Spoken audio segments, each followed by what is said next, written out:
আজি এইটো ভিডিঅ'ত কম আপুনি কেনেকৈ আপোনাৰ ফেসবুক পেজ নাইবা প্ৰফাইলত নাম চেঞ্জ কৰিব পাৰিব মাত্ৰ 2 মিনিটত।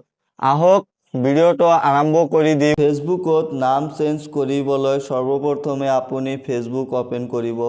ওপেন কৰাৰ পিছত যিটো পেজ নাইবা প্ৰফাইলত আপুনি নাম চেঞ্জ কৰিব সেইটো পেজ নাইবা প্ৰফাইল আপুনি আপোনাৰ ফেসবুকত লগইন কৰি ল'ব।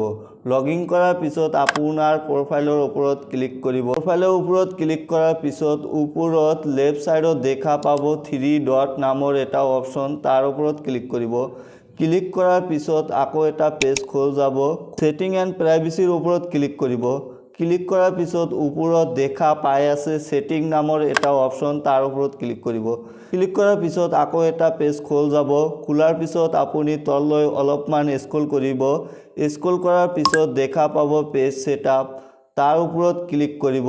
ক্লিক কৰাৰ পিছত টপত দেখা পাই আছে নেম।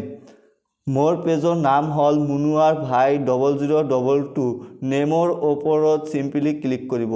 ক্লিক কৰাৰ পিছত আপুনি এইটো নাম কাটি দিব। কাটি দি পেলাই আপুনি যিটো নাম দিব বিচাৰে সেইটো টাইপ কৰিব। মই যেনেকুৱা মুনুৱাৰ ভাই দিব বিচাৰিছো।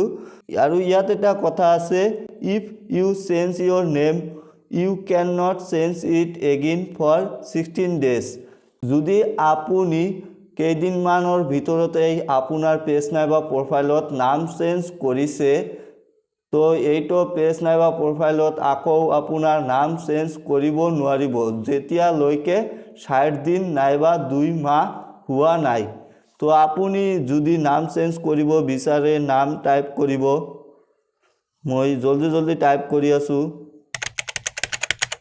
টাইপ কৰাৰ পিছত আপুনি ৰিভিউ চেঞ্জৰ ওপৰত ক্লিক কৰিব। ক্লিক কৰাৰ পিছত সাবমিট ফৰ এপ্ৰুভেল, তাৰ ওপৰত ক্লিক কৰিব। ক্লিক কৰাৰ পিছত আপোনাৰ পেজত নাম চেঞ্জ হৈ যাব।